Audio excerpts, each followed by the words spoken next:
नरेंद्र मोदी अक्सर कहते हैं कि उनकी सबसे बड़ी ताकत देश के लोग हैं, देशवासियों का भरोसा है।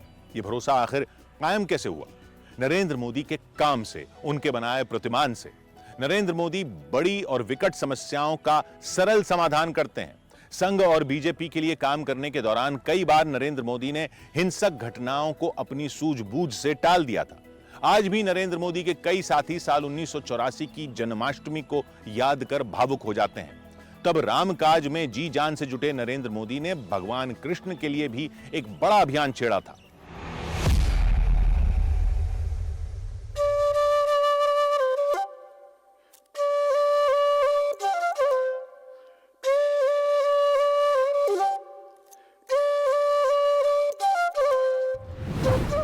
साल 1984, प्रांतिज कस्बा साबरकांठा, गुजरात।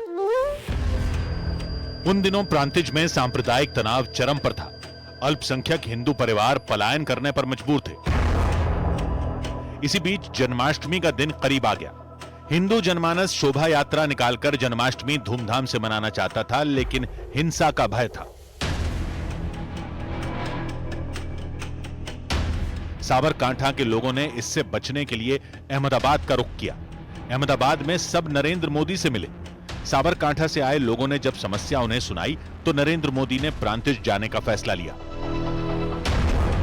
प्रांतिज के दौरे पर नरेंद्र मोदी ने दो प्रमुख इलाकों बड़ी भागोल और नानी भागोल में बैठकें बुलाई। सभाओं में आरएसएस कार्यकर्ताओं के साथ सभी समुदायों के प्रतिनिधियों को शामिल किया। बैठकों में नरेंद्र मोदी ने स्पष्ट संदेश दिया, जन्माष्टमी की शोभा यात्रा भव्य अंदाज में निकाली जाएगी, शांति से निकाली जाएगी। सभी वर्ग, सभी जाति, सभी संप्रदाय के लोग इसमें शामिल होंगे। नरेंद्र मोदी ने प्रांतिज में लोगों को यह एहसास कराया कि समस्या का समाधान एकता में है।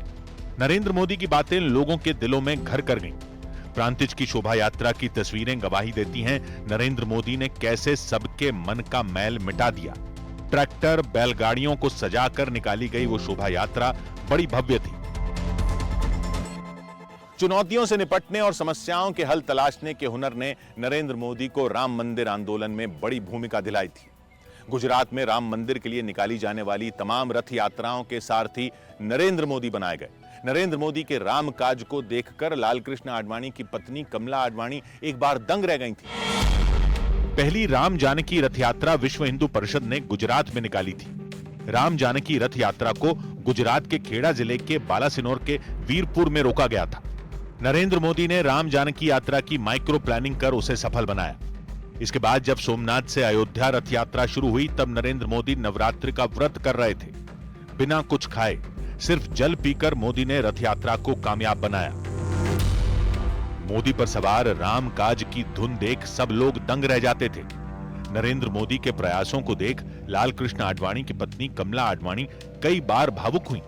उन्होंने नरेंद्र मोदी से बार बार आराम करने के लिए कहा, तब मोदी जो जवाब देते थे वो सुनिए।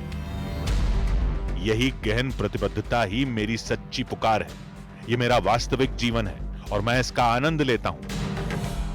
रामकाज में नरेंद्र मोदी को कितना आनंद आता था उसकी एक झलक 1991 में दिल्ली के बोट क्लब में दिखी थी। वहां विश्व हिंदू परिषद का आयोजन था। नरेंद्र मोदी एक वॉलंटियर बन राम के काम में आए थे। नरेंद्र मोदी साधु संतों से आशीर्वाद ले रहे थे। तब उन्होंने साध्वी रितंभरा से बातें की थी। साध्वी रितंभरा आज भी उन यादों को संजोकर अपने साथ रखती हैं।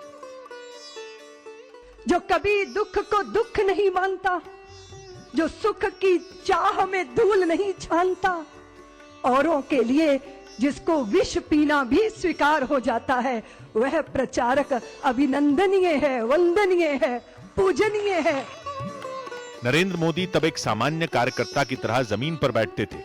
भगवान राम से जुड़ी हर चीज सर माथे लगाते थे। राम मंदिर आंदोलन जैसे जैसे परवान चढ़ रहा था, देश की राजनीति पर भगवा रंग चढ़ रहा था।